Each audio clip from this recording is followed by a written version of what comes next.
This is Caesar from Zero Theorem, and you're listening to the Brutally Delicious podcast.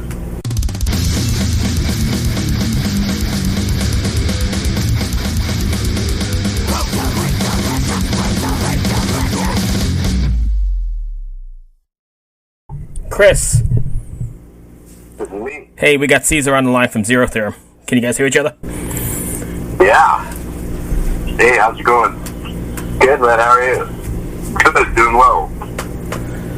Where are you guys based out of? Los Angeles area. We're all kind of spread out among here. We get to go to practice in LA. What's the current situation like out there? Well, it's probably a lot like in most places. It's kind of crazy, but as long as you're wearing your mask and when you go into public spots and all that, it seems to be roughly the same as far as my experience. Okay, so not too bad then. Yeah, it's not bad. We're in Virginia, and it's not too bad here at all. But I know other places are kind of terrible. Yeah, it depends on how big the city is and that kind of a thing. But California is a sprawl, so if you could easily kind of stay away from others if you have that ability to. What? Yeah. What are you guys, or Zero Theorem in general? What are you guys doing to differently to stay in contact with fans and stuff like that? Are you doing anything different, like online interactions, or? We haven't actually done any of that yet, any online direct interactions, but something is definitely in the works to do that. We have a tour schedule in October, and odds we realize might not be that high to actually go out, but we're going to be practicing and be ready like we are definitely going out. And if we end up not going out, we're going to do some sort of live video, just to be able to interact and talk to people again. Even if it's recorded, we'll probably still, be online with them or something like that in order to just keep in contact. Right. What's it like recording and releasing a single in this sort of environment? I mean, it's a whole lot different now, right? It is. It's weird because I feel like a lot of people don't want to do it if they're not touring. And luckily, we're in a situation, well, luckily or unluckily, depending on how you look at it, where we're still building, we're still developing. So for us, it's about let's put our music out and get people to discover the band still, whereas we don't have to necessarily put our music out with a tour like a lot of the bigger bands trying to do in order to, fit their schedule. Yeah. We were talking with, help me out, Chris, what was his name? We were talking with the Absence this morning, and he was saying that pretty much they're doing the exact opposite. They don't feel that going out without a tour cycle is worth releasing an album. So I think it's interesting seeing how everybody's doing it a little bit different and how it fits differently for them. The Absence too is fairly established in terms of touring and doing all that stuff. So I agree, kind of like if you're an established band, it may not make the most sense to release a record because that's how you make your living is touring. So if you release a record, you can't tour. But if you're still trying to grow your fan base, maybe it's in the best interest to get music out there and try to get people to listen to it. Yeah, I mean, that's what we think. A lot of people are still discovering, ZT for the first time. So we have music and we have newer music, and we kind of, we split on this release into two EPs, The Killing 1 and The Killing 2. And so The Killing 1 came out in January last year. This year. So we just wanted to kind of bookend that and still for it to still make sense as well. So that's another thing that kind of pushed us into let's get this out to people and you know, get the music out there and let them listen to it, enjoy it. What are the themes of the record, of the EP? The themes, I think both the killing one and the killing, I would say that unfortunately is that life is, suffering is inherent to life itself, I would say. And but instead of trying to wallow in it, because we are at a really rough time in our history, to kind of look at ways of making things better, and just the realization of that. Look, this a lot of these things that are happening are messed up, but we need to, you know, try not to sweep them under the rug, but rather realize that and figure out the next, you know, best way forward for all of us. Nice.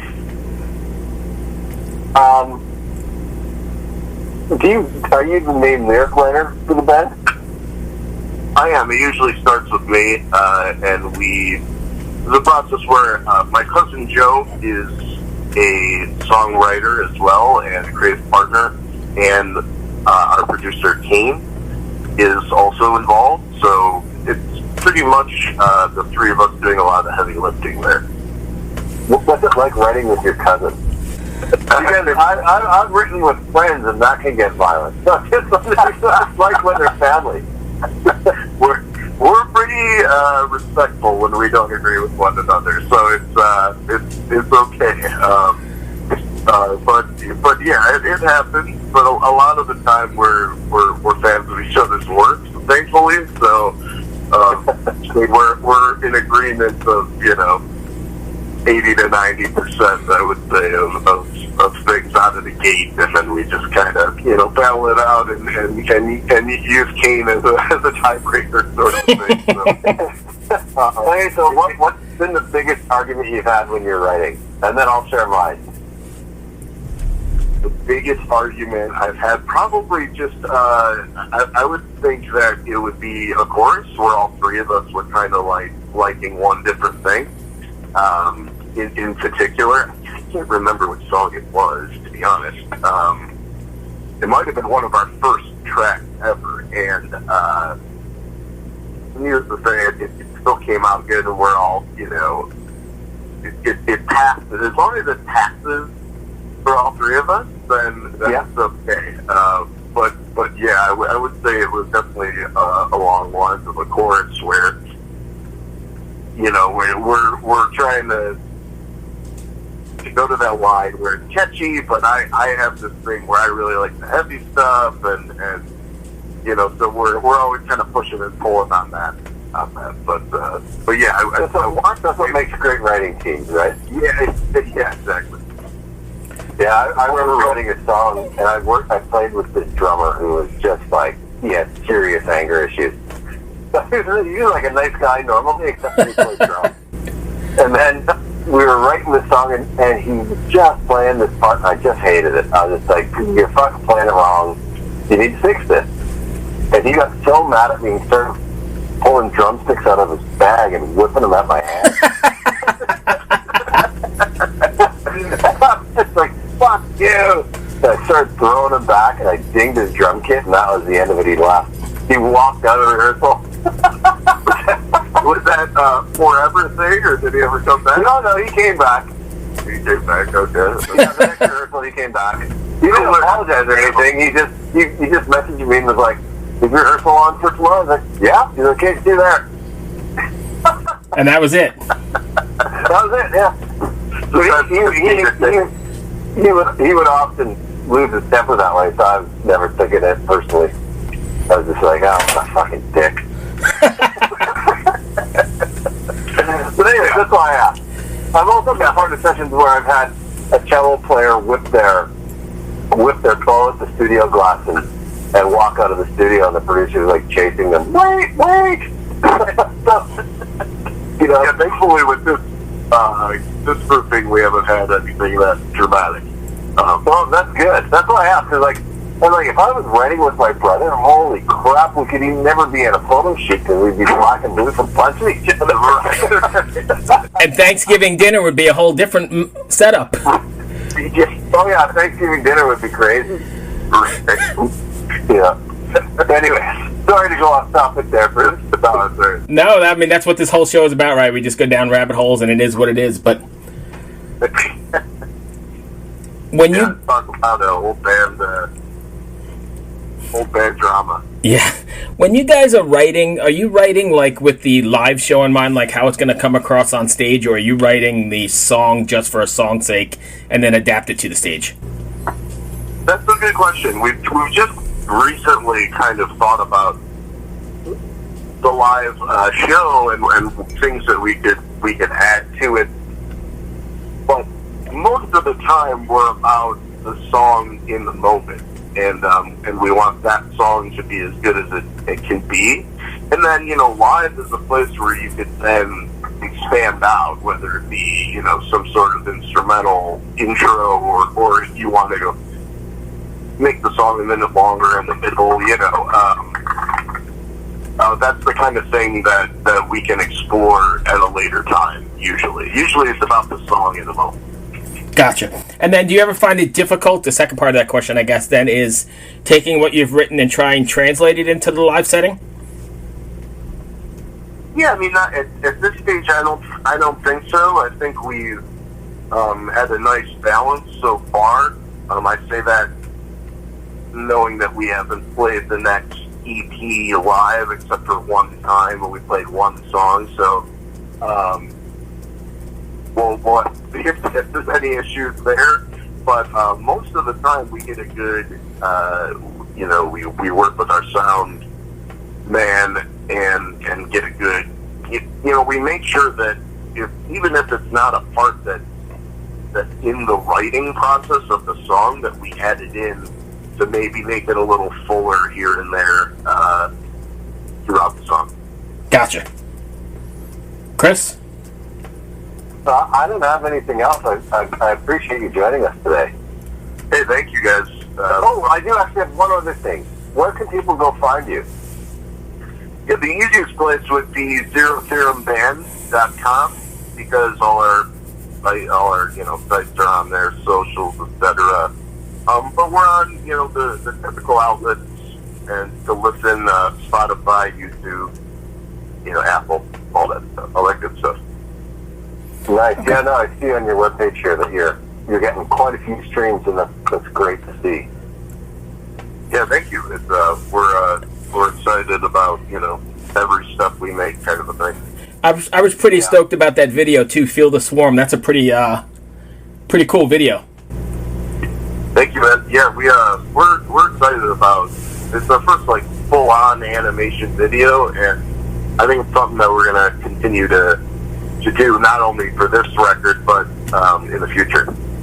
Do you guys do that all yourselves, or do you have somebody else do that? No, we hired someone. We're sort of directing, of course, but we have we found a guy. His name was Lubomir that did all the heavy lifting and right. Great work in the process. Awesome. Welcome to my 120 seconds or less of Brutally Delicious. I'm Ash Leigh, and today we are checking out Zakk Sabbath. So, Zakk Sabbath is Zakk Wylde's Black Sabbath cover band. I don't even think it's a cover band because they got their own fucking thing. But that's what they say. It's a cover band. So, that he started 6 years ago in 2014.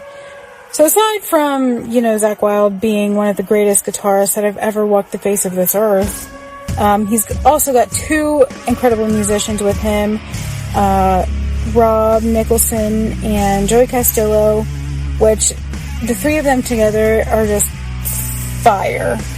And I guess they'd actually been touring the last 5.5 years, but, they each have their own gigs, they've got their own projects going on. They had just never made it into a studio to record an album up until, I guess, this year. And it is fucking amazing because all the tracks on this album were recorded the way they did it back then, which the way they did it back then sounds like it's 150 years ago. But they recorded them live in studio. And so not only that, but there are so many little similarities from Black Sabbath albums, and then this one, it's just kind of embodying the whole legacy that, the opening track, has that ominous, quiet rain with the church bells, and then all of a sudden you get those freaking sharp ass 3-note riffs that, Zakk Wylde just rips into after the rain and the church bells start to fade away. It is going to be an album you're going to want to add to your collection. And the thing is you're not going to be able to find it on Spotify or Apple Music or anything like that, like you can usually, find it. You will have to pre-order it or go to your local record store. So work on doing that, and we'll catch you next time.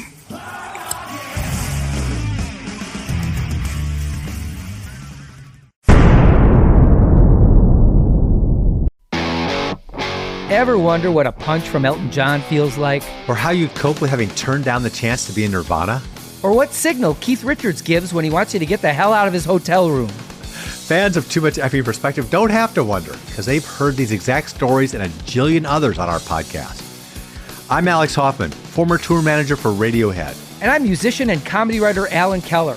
On the TMEP show, we get guests like Nancy Wilson from Heart, Jeremiah Freites from the Lumineers, and Modern Family's Julie Bowen to tell us things they may have only shared with their therapist, clergy, or a TMZ stringer.